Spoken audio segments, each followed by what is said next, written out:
کہ میرے جسم میں حرکت آ رہی ہے. حرکت کیوں آ رہی ہے؟ کہ اس جسم میں روح ہے.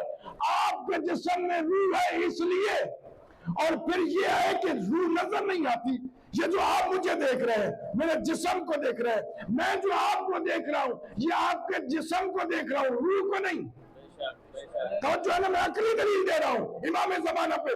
یہ کیا ہے؟ ہم ایک دوسرے کا جسم دیکھتے ہیں، روح نہیں دیکھتے.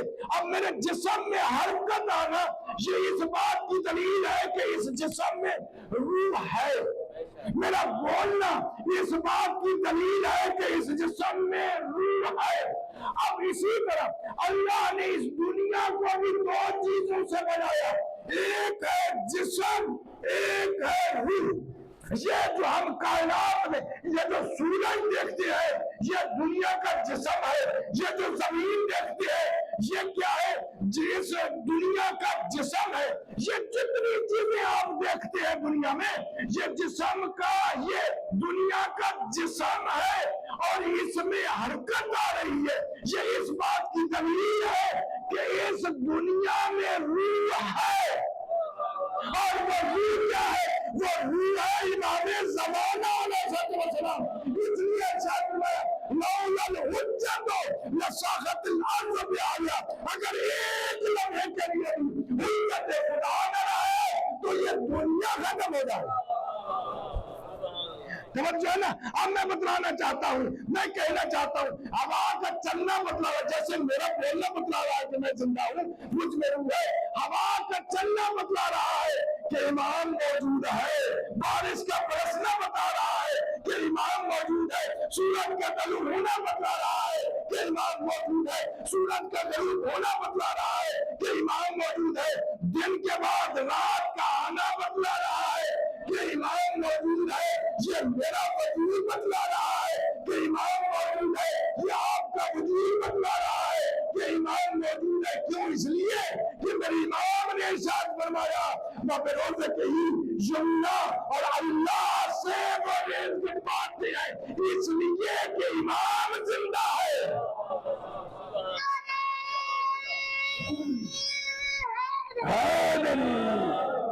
توجہ ہے نا. امام علیہ السلام یہ ہمارا وجود، یہ دنیا قائم ہے. یہ دنیا اگر ہے، حرکت آ رہی ہے تو یہ اس بات کی دلیل ہے کہ میرا امام موجود ہے. اگر ایک لمحے کے لیے بھی، میں اپنی کتابوں سے نہیں پڑھ رہا، یہ متفق علیہ حدیث ہے کہ اگر ایک لمحے کے لیے بھی حجت خدا زمین پر نہ رہے تو سمجھ لیجئے کہ زمین ختم ہو جائے گی. زمین و آسمان کے سارا نظام ختم ہو جائے گا. تو دنیا میں اگر یہ دنیا میں تغیر ہے تو یہ اس بات کی دلیل ہے کہ میرا امام زندہ ہے. یہ اپنے رحمت برستا ہے. اس بات کی دلیل ہے کہ کل رحمت کا فرزند موجود ہے. توجہ ہے نا. صلوات پر محمد و آل محمد.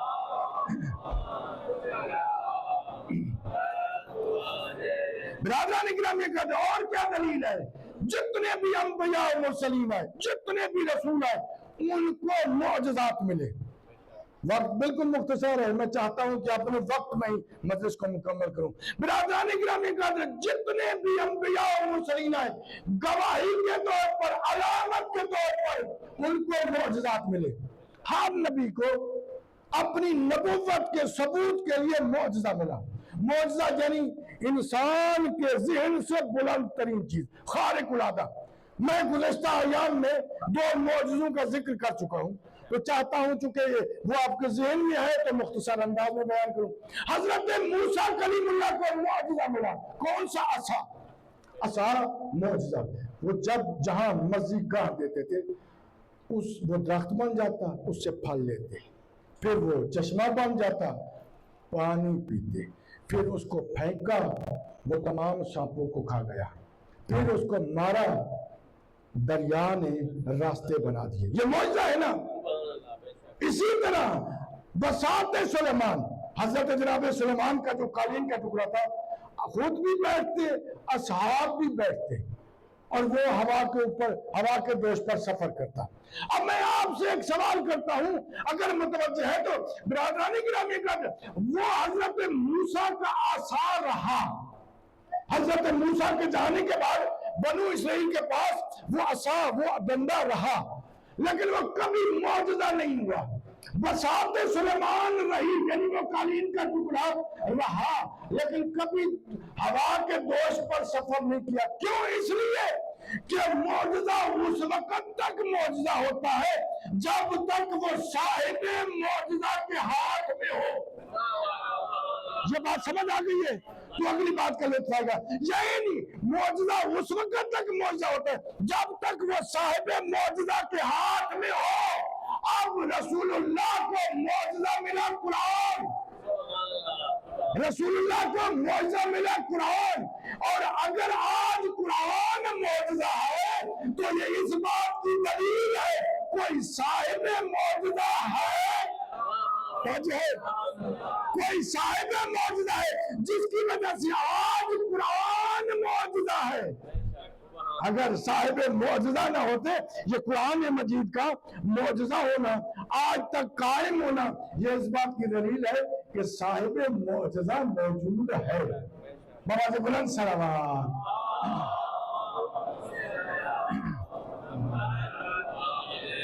صاحب معجزہ موجود ہے۔ اور میرے امام کا ہم سے سوال کرتے ہیں کہ آپ کے جب امام آئیں گے تو وہ کس شکل و صورت کے ہوں گے، وہ کیا کمالات رکھتے ہوں گے؟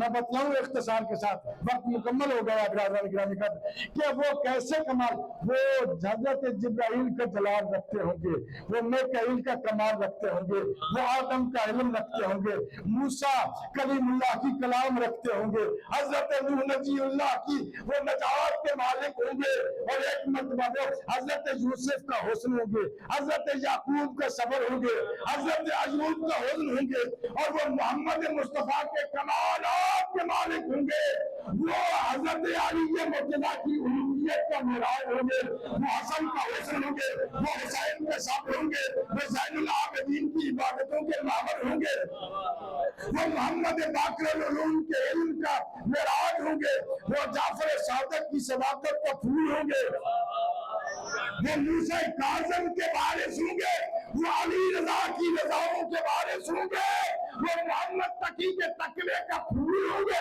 علی نقی کی نقاوت کا علول ہوں گے، حسن عسکری کا لال ہوں گے، اللہ کی غیبت کے مالک ہوں گے، اور ان اللہ علی کل شیء قدیر کی قدرت ہوں گے، اللہ نور السماوات والارض کا نور ہوں گے، وہ شمس والضحیٰ کا چہرہ ہوگا، وہ لیل کی زلفیں ہوگی، وہ ما رمیت اذ رمیت ولکن اللہ رمی، کے ہاتھ ہوگا، وما ينطق عن الهوى إن هو إلا وحي يوحى۔ میرا چھٹے تاجدار ولایت نے ارشاد فرمایا کہ اشبہ، توجہ سے سننا، میرے چھٹے تاجدار ولایت نے ارشاد فرمایا اشبہ خلقا و خلقا و سیرتا وجدنا محمد المصطفیٰ، کہ ان کا چلنا محمد جیسا ہوگا، ان کا بیٹھنا محمد جیسا ہوگا، ان کا بولنا محمد جیسا ہوگا، ان کا معراج محمد جیسا ہوگا، وہ خود محمد ہوں گے، محمد کے نائب ہوں گے۔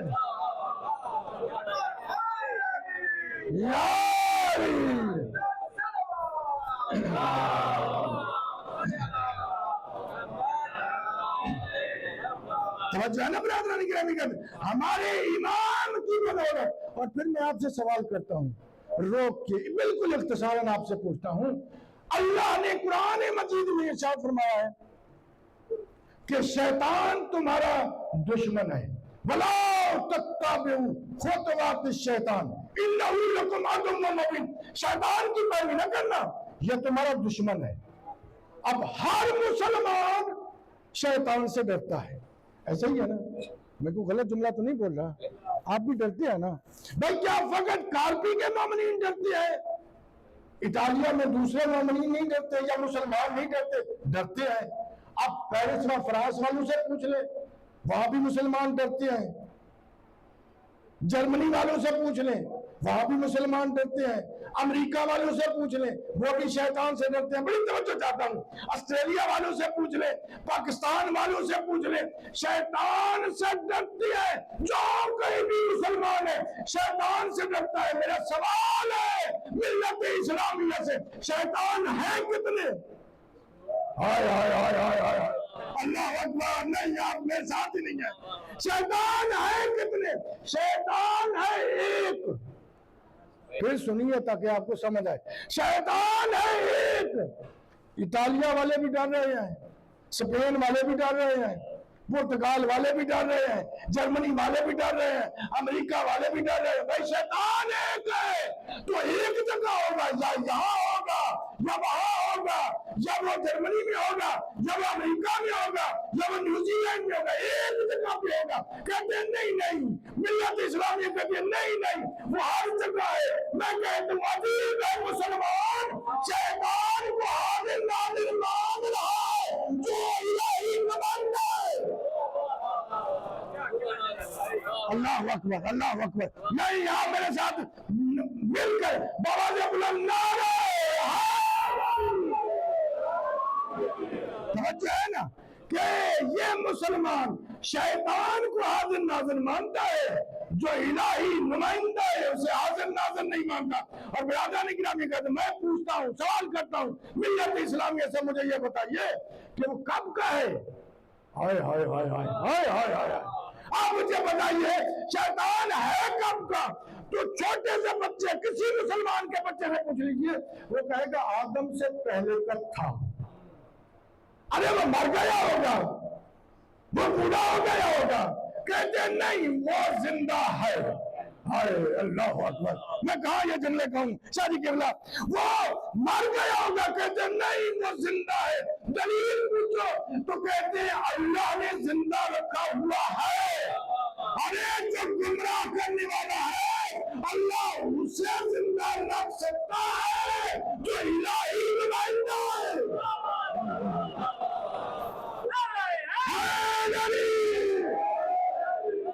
توجہ ہے نا, بابا بلند صلوات.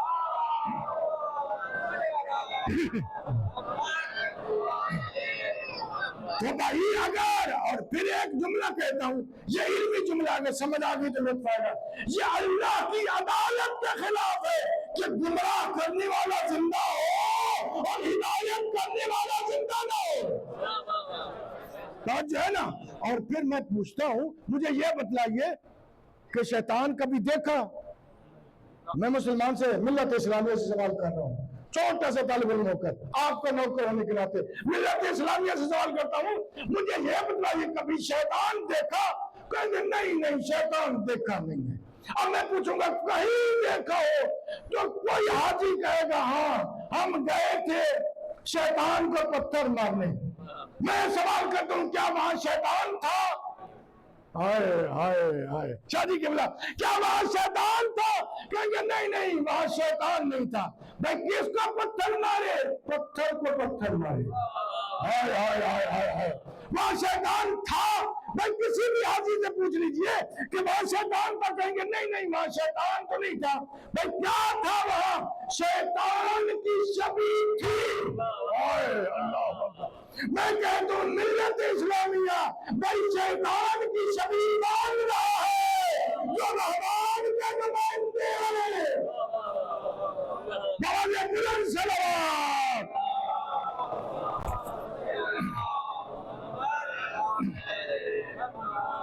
نہیں, ایک مل کر بابا جی بلند صلوات پڑھیے. اللہ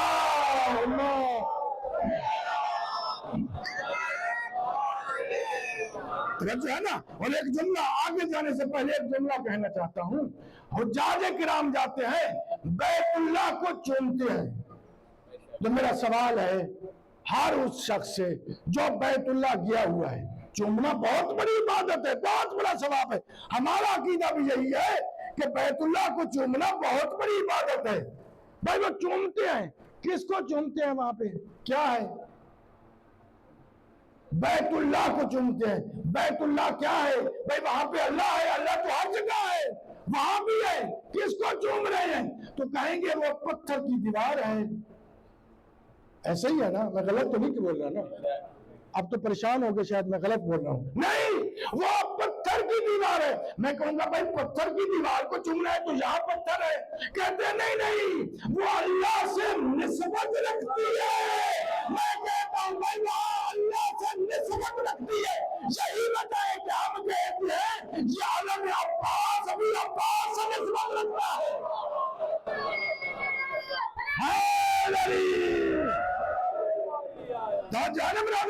اسی لیے ہمارے سامنے یہ دلیل موجود ہے کہ میرا امام زندہ ہے. آج اگر قرآن معجزہ ہے، آج اگر اسلام ہے، آج اگر شریعت ہے، آج اگر اللہ کی وحدانیت ہے، تو وہ وحدانیت کا نمائندہ اس دنیا میں موجود ہے. اور ہر زمانے میں جب بھی دین پہ مشکل آئی، جب بھی مشکل آئی، تو وہ دین کا جو رہنما ہے اس نے حفاظت کی. بالکل اختصار کے ساتھ، شاید پھر موقع نہ ملے، ایک جملہ کہنا چاہتا ہوں مساج پہ جانے سے پہلے. برادران گرامی کا تو جب بھی یہ جملہ سن لیجئے گا اور یاد رکھیے گا، جب بھی دین پہ مشکل وقت آیا تو وہ جو ہادی برحق ہے وہ مدد کے لیے آتا ہے. ایک زمانہ ہے جب ایران کے ایک شہر ہے ہمدان، وہاں پہ مناظرہ ہو رہا تھا، اور مناظرے میں ایک مناظر تھا رفیع الدین، دوسرا تھا سید ابو القاسم. مناظرہ اسی خلافت کے اوپر ہو رہا تھا. 3 دن تک مناظرہ ہوتا رہا. 3 دن کے بعد وہ سید ابو القاسم نے 3 دن تک مولا کے فضائل پڑھے. کبھی وقت ہوگا تو پھر انشاءاللہ سناؤں گا آپ کو کہ اس نے کیا کمالات کے فضائل پڑھے. میرے مولا کے فضائل پڑھتے پڑھتے وہ سنتا رہا، میرے آقا کا یہ نمائندہ فضائل پڑھتا رہا. اور 3 دن کے بعد اس نے کہا میں نہیں مانتا، اور ایک کام کرتے ہیں، جو باہر سے آئے گا نا مسجد میں، ہمدان کی مسجد میں، مسجد عبدیت اس کا نام ہے، علامہ باقر مجلسی الرحمہ نے اپنی عربی کتب میں یہ لکھا ہے کہ جیسے ہی کہا، رفیع الدین نے کہا کہ جو شخص باہر سے آئے گا نا، بس اسی پہ آپ کی زحمت تمام. جو شخص باہر سے آئے گا مسجد میں، وہ جو کہے گا، وہ جس مذہب کو حق کہے گا، ہم اس کو مان لیں گے. تھوڑا سا سید ابو القاسم گھبرایا، لیکن پھر یہ سوچ کر کہ میرے دین کا وارث موجود ہے، کہا ٹھیک ہے میں مانتا ہوں. مسجد کے دروازے کھلے ہوئے تھے. سید ابو القاسم اپنی کتاب میں روایت کرتے ہیں، علامہ باقر مجلسی الرحمہ نے یہ پورا واقعہ بیان کیا. کہتے ہیں کہ اسی اثناء میں وہ پریشان تھا سید ابو القاسم، رفیع الدین کا علاقہ تھا. اس نے کہا جو آئے گا، وہ جس مذہب کو حق کہے گا، میں اس کو مان لیں گے، ہم دونوں اس کو مانیں گے، اس کا کلمہ پڑھیں گے. یہ کہتے ہیں میں گھبرایا لیکن میں نے مان لیا، دل میں یہ کہتے ہوئے یا ابا صالح یا صاحب العصر ادرکنی، یہ کہتے ہوئے یہ کہتا ہے میں مطمئن ہو گیا. اور یہ میں نے کہا جیسے یہ جملے کہنا یا قائل آل محمد ادرکنی، میں نے دیکھا کہ ایک دور سے گھوڑے سوار ہے جو بڑا تیزی سے گھوڑا دوڑاتے ہوئے آ رہا ہے، گاڑ و غبار اڑ رہی تھی. وہ مسجد کے قریب آیا، اپنے گھوڑے سے نیچے اترا، مسجد میں داخل ہوا. یہ کہتے ہیں کہ ایسا کمال کی خوشبو آئی کہ پوری مسجد معطر ہوئی. نہ ایسی پہلے کبھی خوشبو آئی تھی نہ پھر کبھی آئی. وہ کہتا ہے اتنا رون تھا، اتنا جمال تھا، ایسا کمال تھا، ایسے انداز تھا. وہ جیسے ہی اندر داخل ہوا، مسجد میں ہزاروں کی تعداد میں لوگ موجود تھے، سب کھڑے ہوئے، سب نے جھک کر سلام کیا. اتنا با کمال تھا وہ. اور جب قریب آیا تو ہم نے اپنی مدعا بیان کیا، رفیع الدین نے بھی اور سید ابو القاسم نے بھی اپنا مدعا بیان کیا. وہ میرے زمانے کے امام تھے، توجہ ہے نا، وہ میرے زمانے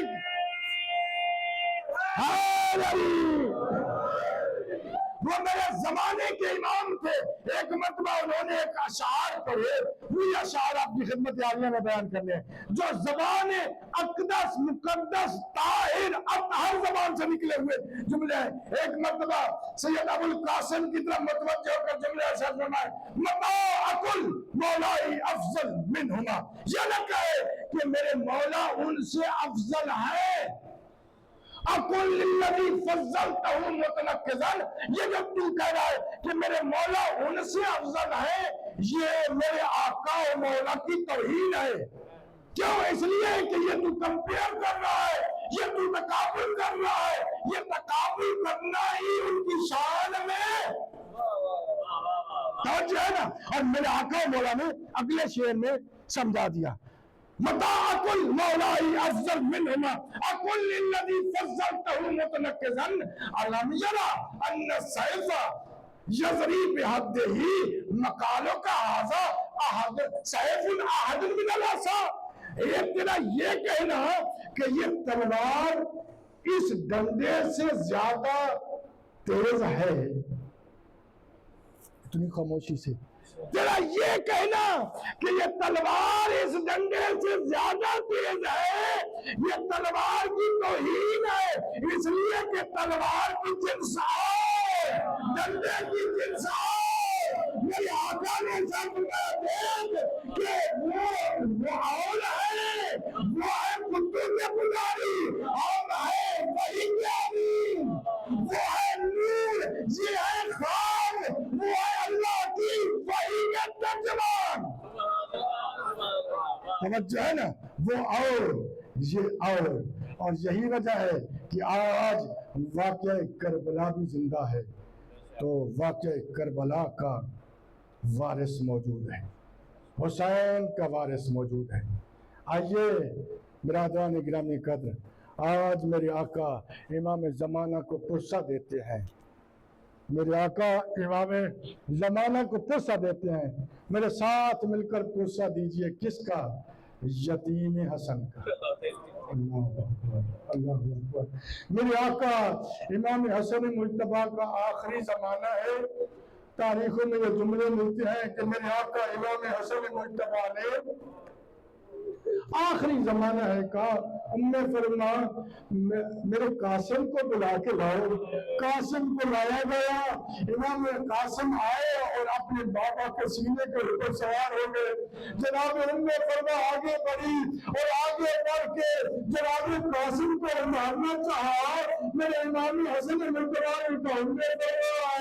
قاسم کو میرے سینے پہ رہنے دیجیے, اس لیے کہ جب قاسم میرے سینے پہ آتا ہے میں سینے کو ٹھنڈک ملتی ہے.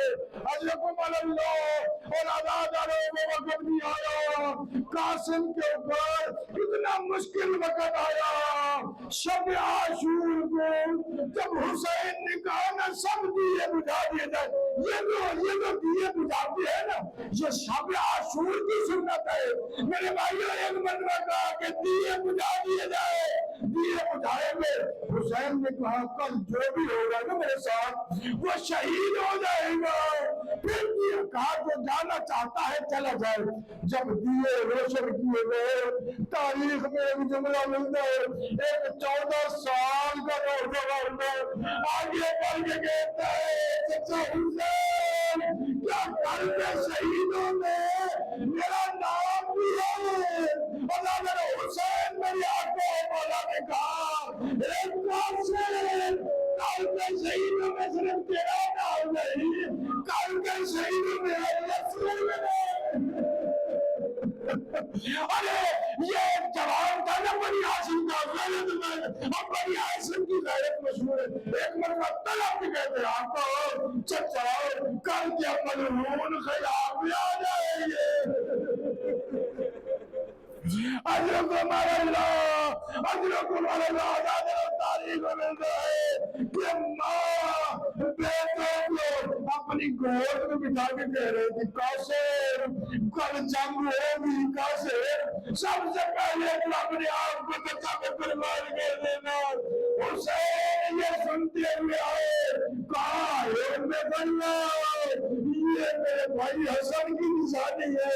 لمبا اشتاق الى الحسن، جب میں حسن کی زیارت کا مشتاق ہوتا نا تو میں قاسم کو دیکھ لیتا ہائے وہ صبح طلوع ہوئی اور ایک مرتبہ قاسم گئے، تیار ہو کر جناب قاسم گئے. میں نے مسائل مختصر کر لیا، وقت مختصر ہے، گرانے کا تاریخ میں ملتا ہے میرے آقا امام حسین کے سامنے گئے، جیسے ہی سامنے آتے نا قاسم، تاریخ میں یہ جملے ملتے ہیں حسین نے بہت خوشی کا پھر ادھر سے آتے تو دوسری طرف رخ پہ لگے، کیوں؟ اس لیے حسین کو معلوم تھا میرا یہ بندیدہ یتیم موت کی اجازت کے لیے آ رہا ہے. تعلیم ملتا ہے امام حسین نے موت کی اجازت نہ دی. اب یہ دوڑتا ہوا اپنی ماں کے پاس آیا، کہا ماں مجھے میرا چاچا شہادت کی اجازت نہیں دیتا. اس وقت جناب اپنے فرما نے کہا بیٹا حسن کا آخری وقت ہے. اس نے کہا کہ اگر کبھی حسین پہ مشکل وقت آئے تو یہ خط کھول لینا. اب وہ خط دیکھا، خط لے کے آیا قاسم اور امام حسین کے سامنے آ کر وہ خط کھولا. حسین نے بڑے عرصے کے بعد حسن کی تعریف کو دیکھا. سنو کہ خط میں کیا لکھا ہوا تھا؟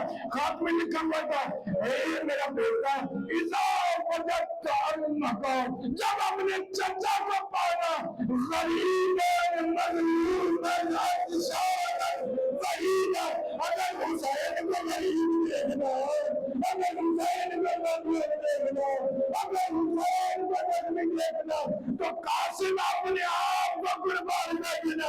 حسین نے یہ خط پڑھا، امت حسین اٹھے، ہائے جنت البقیع کا رکیا قاسم، اے میرے بھائی حسن میری غربت کا اتنا خیال. حضرکم اللہ میرے آقا امام حسین نے قاسم کو، یہ روایت ہے علامہ جعفر شوستری لکھتے ہیں کہ کیا میرے آقا امام حسین نے قاسم کے گلے میں بہے ڈالی. فبکا بکاء شدیدا، امام حسین بھی بلند آواز میں روئے، قاسم بھی بلند آواز میں روئے، حتی غاشیہ، یہاں تک کہ دونوں گل میں غشی داری ہوئی. کیوں؟ کوئی سنانے والا نہیں تھا. تاریخ میں ملتا ہے اتنے روئے کہ ادھر قاسم گرے ادھر حسین گرے. ہائے خیام کے دروازے اجرکم اللہ. میں پوچھتا ہوں کیوں گرے؟ علامہ جعفر شوستری لکھتے ہیں اس لیے کہ حسین تو امام وقت تھے، وہ جانتے تھے اور یہ دوسرے تو لاشیں ملیں گے، قاسم زندہ والا نہیں. حسین نے قاسم کو لیا، تاریخ میں جملے ملتے جناب قاسم کو لیا اور جناب قاسم کو لے کر تاریخ میں جملے ملتے.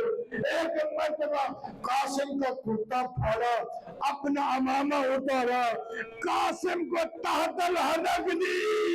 یوں لگ رہا تھا جیسے حسین نے قاسم کو کفن پہنایا ہے.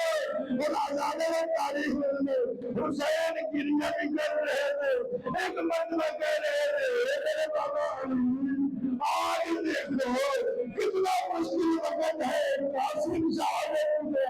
اور جتنے بھی شہید ہیں کربلا میں، جتنے گھوڑوں پہ سوار ہوتے گئے وہ سب خود سوار ہوئے. حسین نے قاسم کو سوار کیا. حسین نے قاسم کو سوار کیا. ایک اور جملہ سنو گے، حسین قاسم کے لیے زرہ بھی لائی گئی، خود بھی لائی گئی، نہ کوئی زرہ پوری آئی نہ کوئی خود پوری آئی. کیوں؟ اس لیے کہ اس عمر مبارک کے نوجوان جنگ کے لیے نہیں میرے بیٹے میرے آقا امام حسین اپنے اس بیٹے کو گھوڑے پہ سوار کیا. یہ گھوڑا میرا اور بھی جانے گیا. حسین نے ایک جملہ کو اِنَّا لِلَّهِ وَإِنَّا إِلَيْهِ رَاجِعُونَ. کو ملتا ہے جناب قاسم نے بڑی جنگ کی اور جنگ کرتے کرتے ایک مرتبہ قاسم نے کہا چچا میری مدد میں آئیے تاریخ ملتا ہے لیکن حسین کے جانے سے پہلے قاسم زندہ باد ہو گئے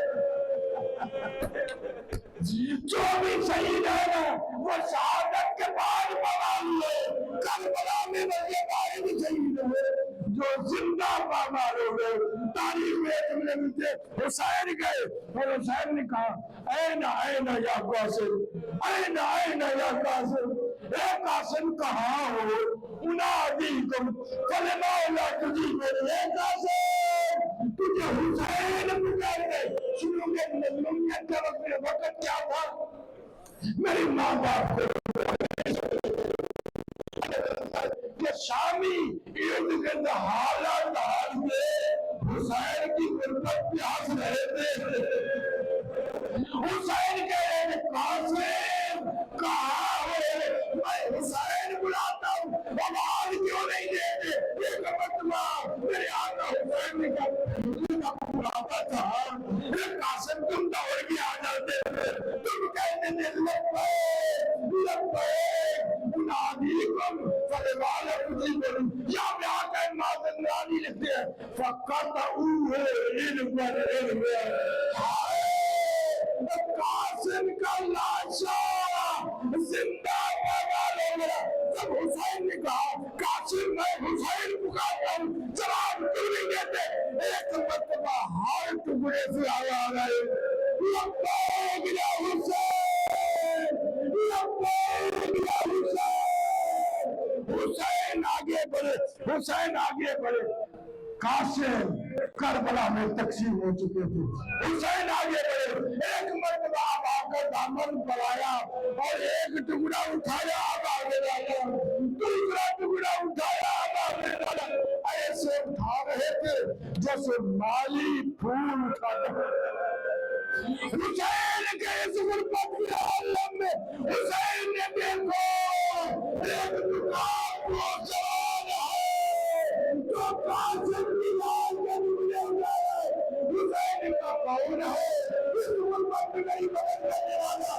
میرے آقا نکال میں حسان پتیا دیا گیا آئے حسین نے قاسم کا لاشا لیا لاشا کی کٹھری سینے سے لگائی لاشا میں بنا دے گئی کہ یہ میرا بیٹا کا لاشا